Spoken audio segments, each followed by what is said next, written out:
Good afternoon. It's a beautiful day in Katie's garden. I am just so excited. It is almost Mother's Day. It's May, 4th, 2018. And last May is when I started eating a lot more vegetables. I was wanting to eat vegetables, but just wasn't getting it into my diet. And I just had seen a video of myself, and I was looking a bit overweight, and I was like, I can do better than that. And I desired to do better than that, and I really desired to eat vegetables. I just wasn't doing it. So I started going to the produce market in town, and I absolutely loved getting to do that, picking out all different vegetables, the little cherry tomatoes mixed in with squash and zucchini.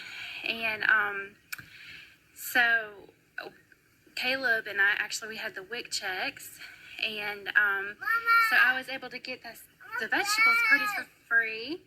What? Okay, you want to go to bed? Come get in the video.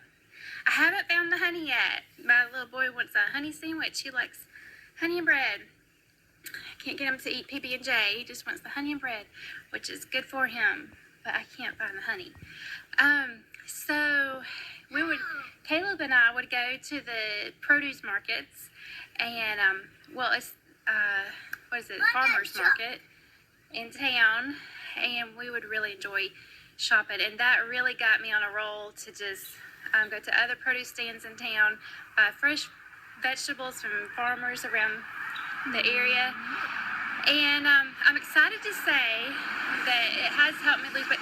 I lost a lot of weight, and then by the summer I was down to about where I needed to be. It was really exciting.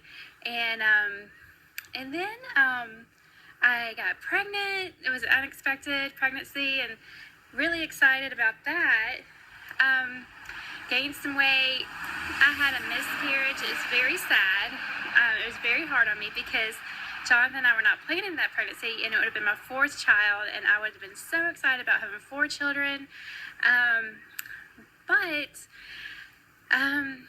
it just, it didn't happen. I had an early miscarriage in my first trimester. Thankfully, it was earlier and not later, because that would have been even more grievous for me. It was already really hard emotionally. So one of the things that I wanted to do to replace that loss of that baby was to start my own garden. So I am so happy.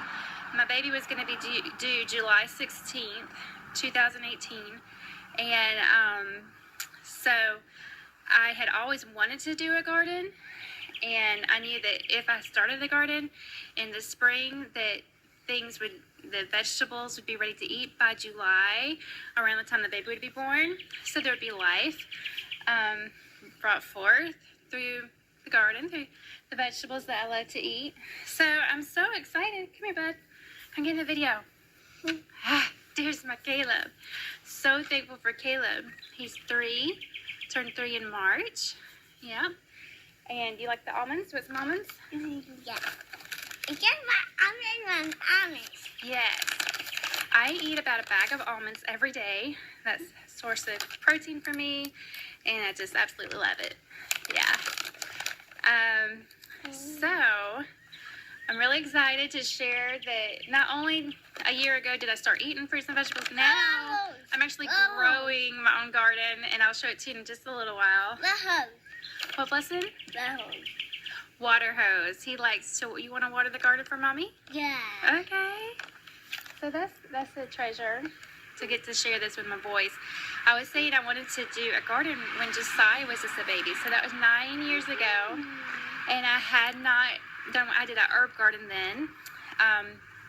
Actually, the onions were the only thing that really did great in the pot, and I just got tired of watering them back then. I was feeding Josiah his bottle a lot, and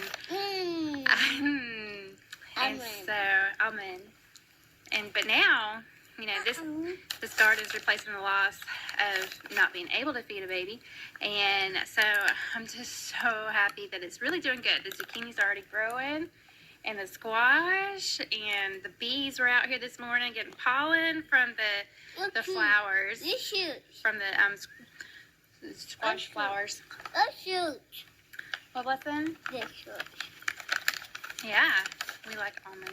I actually was reading today about planting an almond tree here in Florida, and the best time to do that is in January, February, in the colder months, so as to not start blooming too fast. Apparently, if it's too warm, they'll start producing quicker than they're ready to really produce. So I'm going to learn more about that as I keep reading. I absolutely love simple salads. I've got spinach. I love spinach. If I don't have anything else, I just put spinach or Catalina dressing on a wrap. This is a spinach wrap. I got cucumbers in here and peppers and this other yummy salad, that purple, really cute salad. So I'm going to eat that for lunch. And Caleb is ready to water the garden, so we're going to go ahead and take a look at that.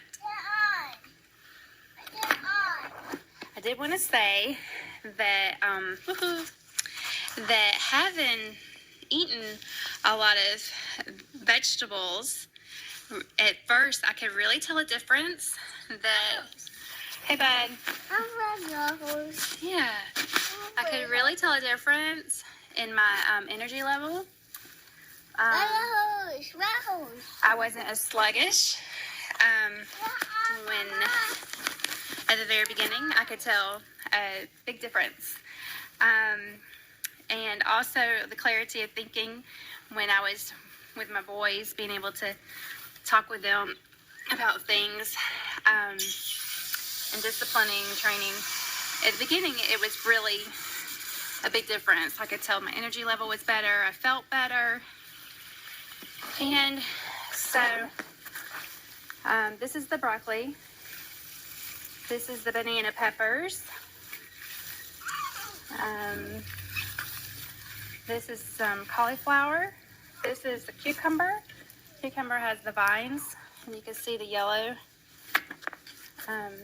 flowers starting to bloom.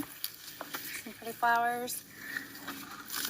And squash and peppers. If you can see, there's a little tiny pepper back there growing. And this cucumber vine is getting crossed over to the peppers. These are hot peppers for Jonathan. Look at that cute cucumber. I'm sorry, that's a zucchini. Cute zucchini. Gotta be careful with that water hose. He's got it out now. Don't want to get wet. Good job, man. This says cauliflower, but it's cantaloupe. More broccoli and peppers, and let's see, this is a squash that's growing. It's beautiful. I'm so excited. Look at that zucchini. And in the morning, these flowers bloom, open up. They're just beautiful in the morning. And some more squash that's growing. I just get so excited about this every time I see these vegetables growing. I can't believe we're growing our own food, and food that I like to eat. And there's some broccoli. And there's Caleb watering. Good job, Caleb. Hey, you can walk around. You can walk around the other way. This is a lemon boy yellow tomato plant. And this is a beautiful vine that the church, Evangel Church, gave me when I had an emergency BMC. I just got wet. They were so sweet to give me that vine in memory of my baby. And these are some beautiful flowers that I can't wait to plant. All right, you can water it. All right, so I am so excited that I've started eating more healthy, and even more excited that we've got our garden going. So this is my spring garden. I will be doing a fall garden if at all possible. Gotta do something. Can't just not do anything. I'm like hooked now on this gardening. And I got my own sitting area over here. So I'm thrilled. And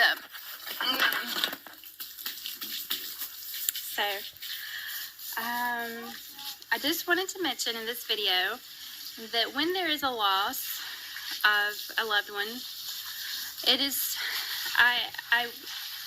you know, at times earlier on, after having a miscarriage, I take a look at Caleb. You see him?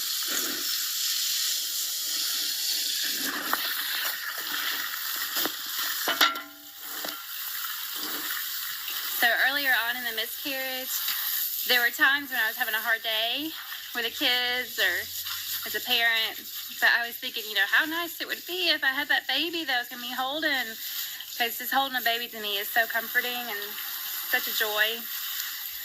And but God told me, He was like, no, it's not the baby that you need to hold me, you need to hold Jesus. And then after that, He immediately put what I needed to do for my loss was to replace the loss with something that I really enjoyed and wanted to pursue, which was gardening. Thankfully, that's what I did. And also, I wanted to do writing. I wanted to write a magazine, and I hope eventually one day I can. The finances, plus the computer access is not there right now. I have written a lot of things down and ideas down of how I want my magazine to be, what I want to add in it. I need a good camera. So anyway, that was another thing to replace my loss. This was thankfully something I could go ahead and do with our income tax money, thank God. And now I've really started to enjoy doing some video diaries of things God's showing me in my life, and just motherhood and being a wife to my awesome husband and my children, being a parent and a mom. And when I'm learning through all that, the joys and the ups and downs of all of it, I like doing the video and would like to maybe put together a series of something that I could put out there to share with others. So we'll see what happens. But I think it is so important that in a loss of a loved one, whether it's a spouse, which would be extremely hard, or a mom or a dad, or sister or brother, or your own child, it's so important to replace that loss with something that you really enjoy doing and that maybe you haven't pursued yet, and let it be a catalyst to pursue that joy of yours that you haven't yet. I'm going to get this iPad away from the water hose. He's coming our way. All right, there's Caleb. Watch out, that's my food. All right, bud. Bye-bye.